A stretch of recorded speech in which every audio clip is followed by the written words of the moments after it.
Bonjour, je suis votre serviteur, le pasteur Gérard Noutia, et je voudrais encore une fois de plus vous saluer à notre Seigneur Jésus. Shalom, shalom, shalom. Pour tous ceux-là qui nous rejoignent pour la première fois sur cette chaîne, sur cette antenne, cette plateforme que nous avons dénommée Believe in God TV. C'est une plateforme, un plateau sur lequel nous annonçons la bonne nouvelle du Seigneur aux enfants de Dieu. Nous répondons aux interrogations du peuple de Dieu. C'est une chaîne qui a été mise sur pied pour impacter la vie des hommes et des femmes.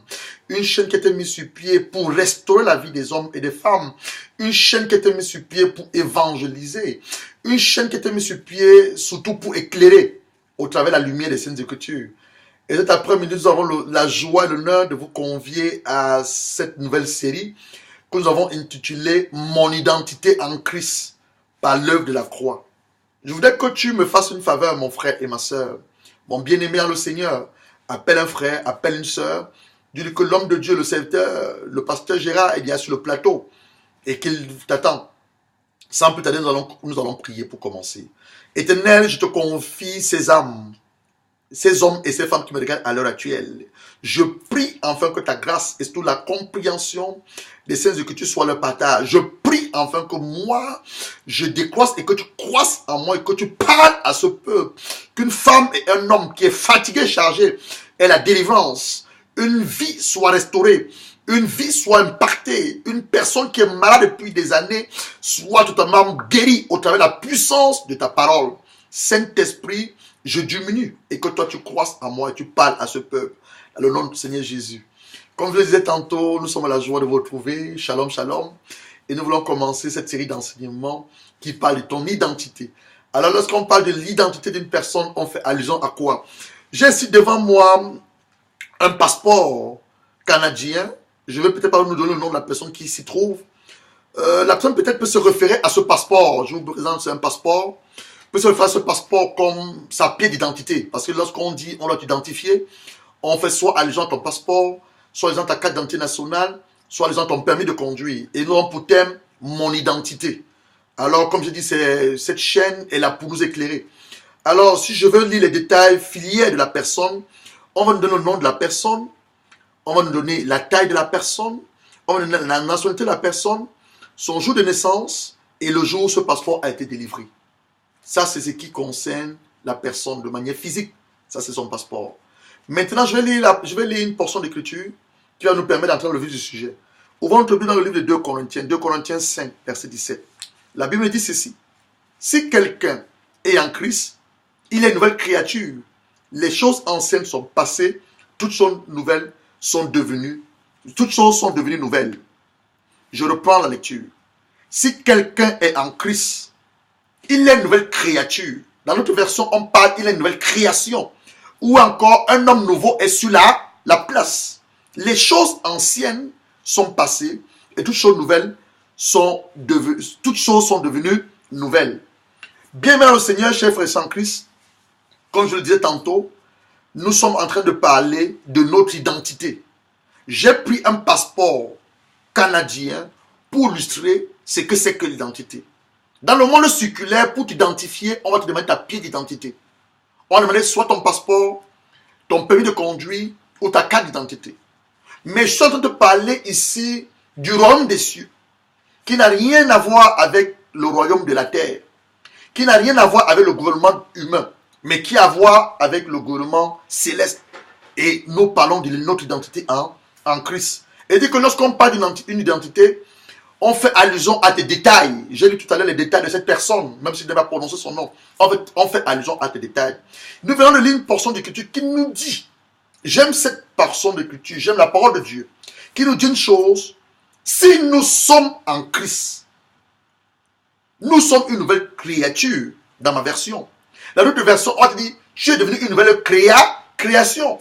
Dans notre version, on dit encore, un homme nouveau est sur la place. Alors, qu'est-ce que ça voulait dire? Si je me réfère à ce que 1 Corinthiens 15, verset 45 nous dit, c'est pourquoi il est écrit, le premier homme, Adam, devint une âme vivante, le dernier Adam est devenu un esprit vivifiant. Donc nous sommes des esprits qui possédons une âme. Nous sommes esprits ayant une âme et qui vont dans un corps.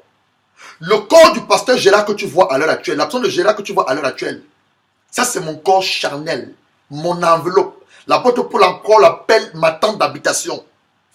Mais la personne de Gérard qui te parle, c'est son âme.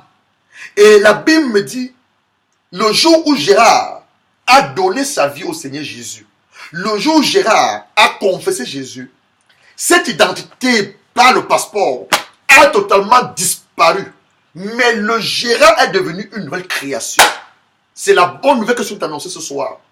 Mon frère et ma soeur, je ne connais pas ta situation à l'heure actuelle.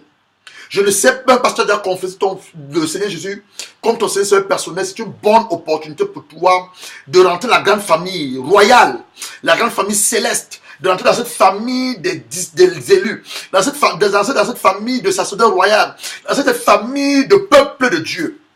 Parce que lorsqu'on te dit 2 Corinthiens 5, 17, te parle que tu es devenu une nouvelle création, en d'autres termes, on fait allusion à quoi? Il y a une mort qui s'opère dans l'ancienne Gérard que j'étais. Je prends l'exemple sur ma propre personne parce que je ne peux que parler de moi. Supposons qu'avant que je ne vienne au Seigneur, je m'adonnais à la cigarette. Je m'adonnais à la boisson. Ça peut être ton cas. Je m'adonnais au plaisir, la chair. Ça peut être ton cas. Il y a un péché qui te tient captif. Mais je vais t'annoncer une bonne nouvelle.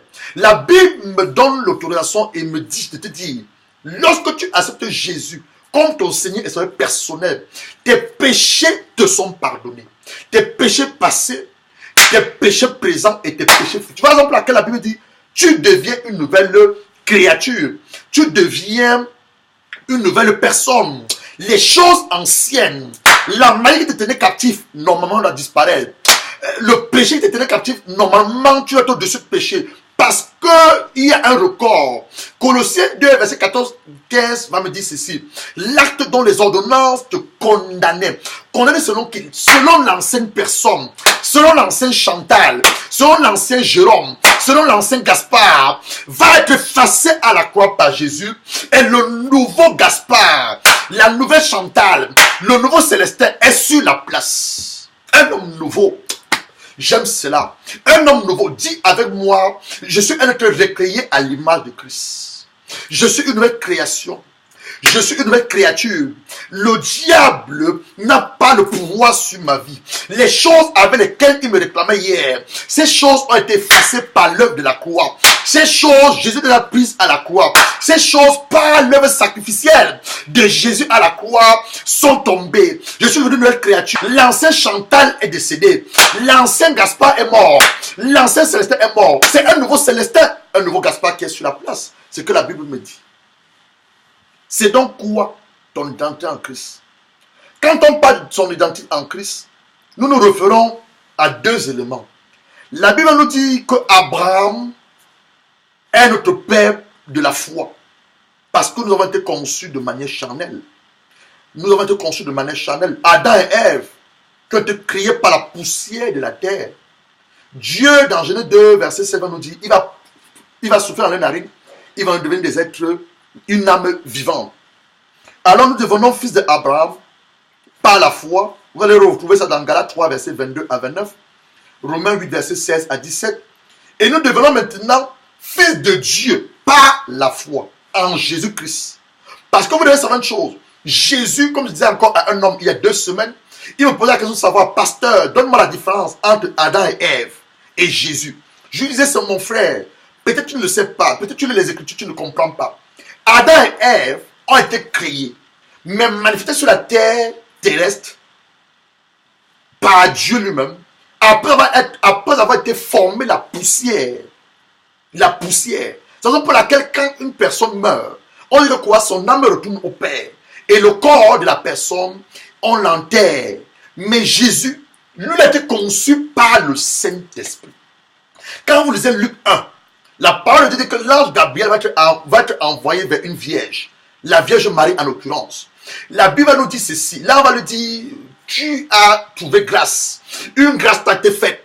Tu enfanteras le Fils du Très Haut. Elle va demander à l'ange Gabriel, comment ça se fera-t-il? Parce que je ne connais pas d'homme. Marie était engagée à Joseph. Il n'était pas encore marié dans les fiançailles. Et la loi juive vous dit que ce n'est qu'après le mariage qu'on pouvait consommer après le mariage qu'il pouvait consommer. Donc elle dit, je ne connais pas d'homme. Et là, elle va lui répondre, la puissance du Dieu très haut te couvrira, le Saint-Esprit. Donc si je veux m'associer à mes pères dans la foi, si je veux m'associer aux théologiens, on a l'habitude de dire que le Saint-Esprit, il est le Père de Jésus, parce que c'est celui-là qui va concevoir Jésus dans le sein de Marie. C'est un miracle, un acte miraculeux. Et nous savons que notre Dieu est le Dieu qui va dire encore à Marie, par la bouche, que ce qui est impossible aux hommes, il lui est possible à lui, le Dieu Tout-Puissant. Je ne vais pas que nous écartons du sujet. Je disais tantôt, nous sommes donc fils de Dieu par la foi en Jésus-Christ. Quand nous identifions par la terre, nous sommes fils d'Abraham. Et ce sont la promesse faite à Abraham, qui a été accomplie par Isaac. Nous sommes encore fils de l'adoption, héritiers et co-héritiers avec Christ. Nous sommes maintenant assis, comme Jésus est assis à droite du Père, puisqu'on dit que nous sommes devenus une nouvelle créature, et nous sommes fils de Dieu par la foi en Jésus. Nous sommes maintenant assis, ça c'est ta position céleste, assis avec Christ. Nous sommes assis avec Christ dans les lieux célestes, au-dessus de toute domination. Voilà pour laquelle j'ai l'habitude de dire à l'église, et je vais te dire cet après-midi, mon frère et ma soeur, n'aie pas peur des démons, n'aie pas peur de la sorcellerie, n'aie même pas peur du diable. Parce que Dieu a fait une promesse à la postérité de l'homme. Dans Genèse 3, verset 15, il va dire que toi, le serpent, toi qui es passé par Satan, toi qui es passé par le corps du serpent, je te dis une chose, d'ici peu, il parle de Jésus qui devait venir. La postérité de l'homme écrasa ta tête. Et Luc 10, verset 19 nous dit, Dieu nous donne le pouvoir et l'autorité de marcher sur les serpents et sur les scorpions et sur toute la puissance de l'ennemi. N'aie pas peur du diable, n'aie pas peur des démons, n'aie pas peur de la sorcellerie. Tu as le pouvoir et l'autorité en toi de marcher sur les serpents et sur les scorpions. Tu as la puissance de Dieu en toi. Je prie maintenant pour toi afin que l'onction de Dieu te remplisse. Je prie maintenant pour toi afin que ton identité que tu as reçu au travers de cet enseignement, tu marches à cette identité. Tu es fils du Dieu très haut. Tu n'es pas l'enfant d'un diable. Tu n'es pas l'enfant d'un singe. Comme les philosophes et les scientologues disent. Tu n'es pas le fils, le diable n'a créé personne. Tu n'es pas le fils d'un sorcier. Mais tu es le fils du Dieu très haut. Tu es le petit frère du Seigneur Jésus. Tu es co-héritier avec Christ. Tu es l'héritier de Christ. Et tu es l'élu de Dieu. Je suis bel et bien votre serviteur, le pasteur Gérard. Et nous sommes en train de vous parler de votre identité en Christ. Restez connectés sur cette chaîne. Nous allons revenir dans quelques minutes. Que Dieu vous bénisse. À tout à l'heure.